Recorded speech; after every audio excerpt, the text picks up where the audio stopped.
উত্তাল হয়ে পড়বে। পাহাড় পর্বত ধ্বংস হয়ে তুলার মতো উঠতে থাকবে। তারপর প্রচন্ড শব্দে গোটা পৃথিবী তছনছ হয়ে যাবে। সবকিছু নিশ্চুপ। তারপর মহান আল্লাহ সবাইকে পুনরুজ্জীবিত করবেন। আমরা তখন চোখ খুলে দেখব কোটি কোটি মানুষ একটা বিরাট ময়দানে একত্রে উপস্থিত হয়ে আছি। তখন মনে হবে আমরা কেবল মাত্র ঘুম থেকে উঠলাম। তারপর আস্তে আস্তে সবকিছু আমাদের মনে পড়ে যাবে।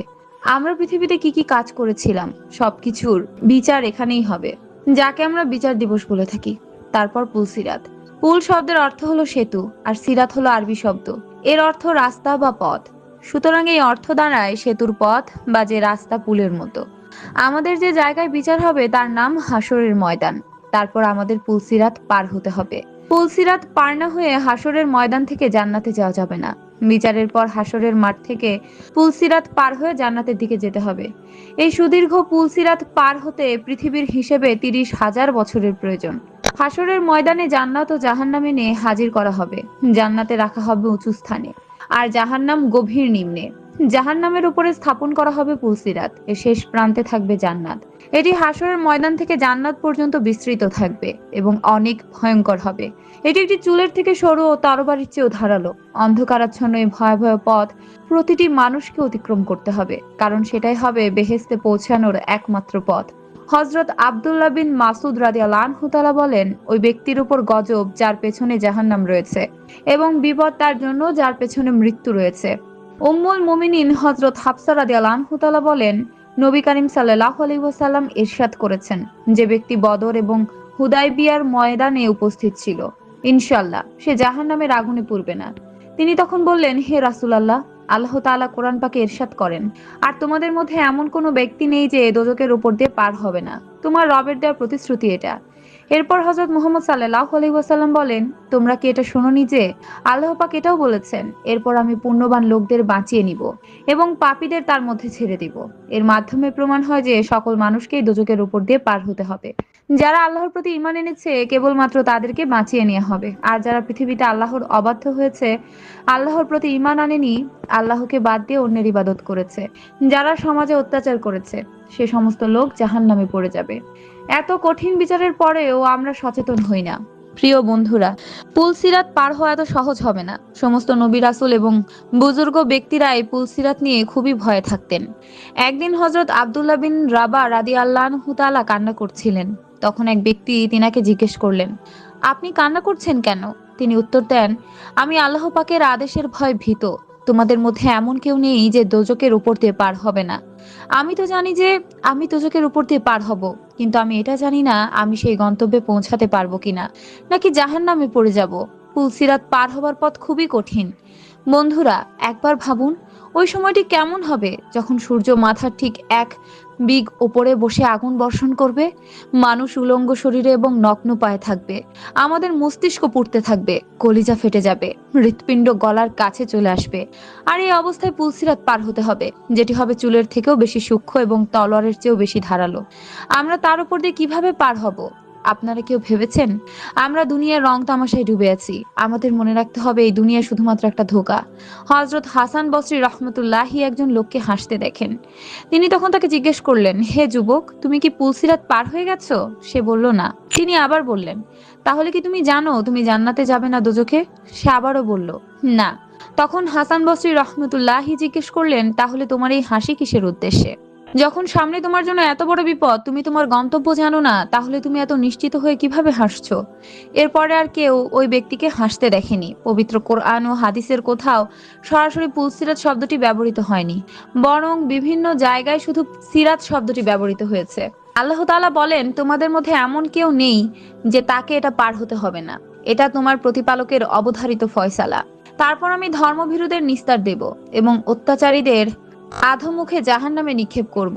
সূরা মারিয়ম এই আয়াত থেকে ৭২ পুলসিরাত অতিক্রম করা সম্পর্কে রাসূলুল্লাহ সাল্লাল্লাহু আলাইহি ওয়াসাল্লাম বলেছেন, সেদিন কেউ বিদ্যুতের গতিতে, কেউ বাতাসের গতিতে, কেউ ঘোড়ার গতিতে, কেউ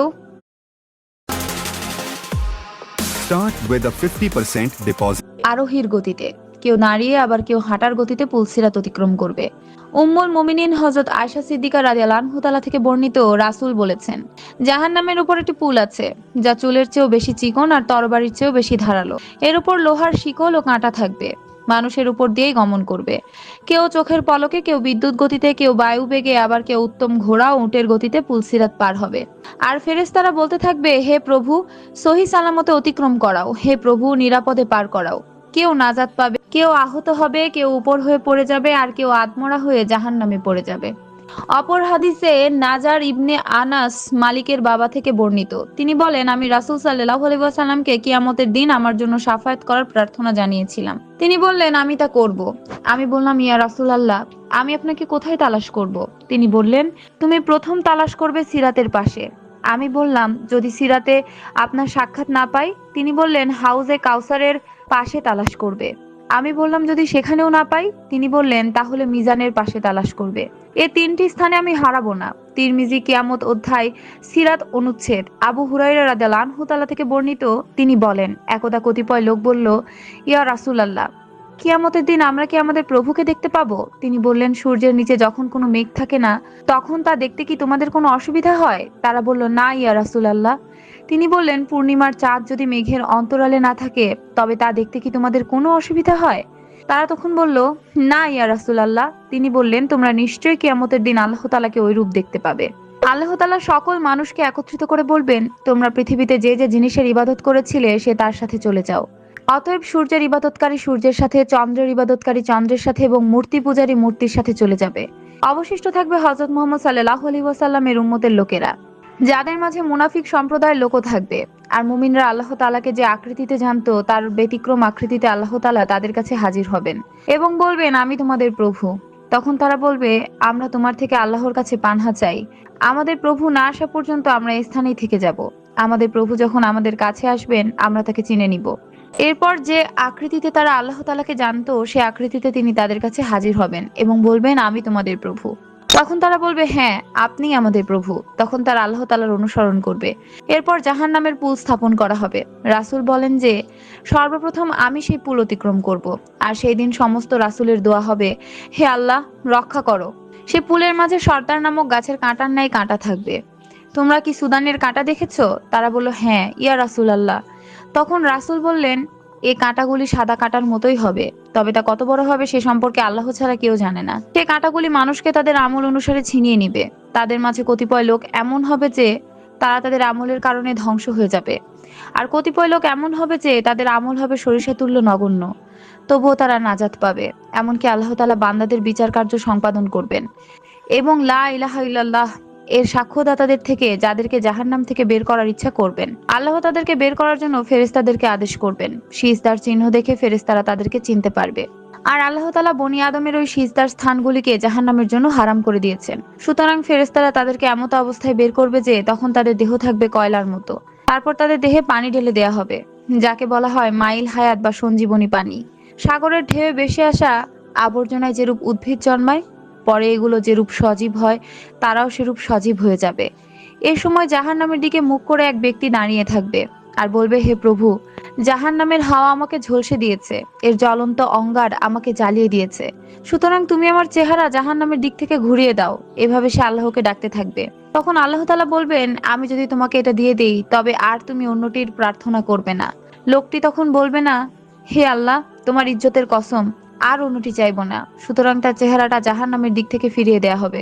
এরপর সে বলবে, হে প্রভু, তুমি আমাকে জান্নাতের দরজার নিকটবর্তী করে দাও। আল্লাহ তাআলা তখন বলবেন, তুমি কি বলনি যে তুমি আমার কাছে আর অন্য কিছু চাইবে না?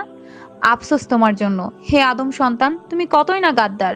সে এরূপই প্রার্থনা করতে থাকবে। তখন আল্লাহ তাআলা বলবেন, সম্ভবত আমি যদি তোমাকে এটা দিয়ে দেই, তবে তুমি অন্য আরেকটি আমার কাছে প্রার্থনা করবে। লোকটি তখন বলবে, না, তোমার ইজ্জতের কসম, অন্যটি আমি আর চাইবো না। তখন সে আল্লাহ তাআলার সঙ্গে এই মর্মে ওয়াদা করবে যে সে আর কিছুই চাইবে না। তখন আল্লাহ তাআলা তাকে জান্নাতের দরজার নিকটবর্তী করবেন। সে তখন জান্নাতের মধ্যস্থিত নিয়ামতগুলো দেখতে পাবে। তখন আল্লাহ যতক্ষণ চাইবেন ততক্ষণ সে চুপ থাকবে। এরূপ সে বলতে থাকবে, হে প্রভু, তুমি আমাকে জান্নাতে প্রবেশ করাও। তখন আল্লাহ তাআলা বলবেন, তুমি কি বলনি যে তুমি আর কিছুই চাইবে না? আফসোস তোমার জন্য, হে আদম সন্তান, তুমি কতই না গাদ্দার। লোকটি বলবে, হে প্রভু, তুমি আমাকে তোমার সৃষ্ট জীবের মাঝে সবচেয়ে হতভাগ্য করো না। এভাবে সে প্রার্থনা করতে থাকবে। পরিশেষে আল্লাহ তাআলা হেসে ফেলবেন। আর আল্লাহ তাআলা যখন বলবেন, তখন তাকে জান্নাতে প্রবেশের অনুমতি দিয়ে দেবেন। এরপর সে যখন জান্নাতে প্রবেশ করবে, তখন তাকে বলা হবে, তোমার যা ইচ্ছে হয় আমার কাছে চাও। সে তখন আরজ করবে, এমনকি তার আকাঙ্ক্ষা নিঃশেষ হয়ে যাবে যখন আল্লাহ তাআলা বলবেন, এগুলি তোমার এবং এর সমপরিমাণও তোমার। আবু হুরায়রা রাদিয়াল্লাহু আনহু তাআলা বলেন, ওই লোকটি হচ্ছে সর্বশেষ জান্নাতে প্রবেশকারী।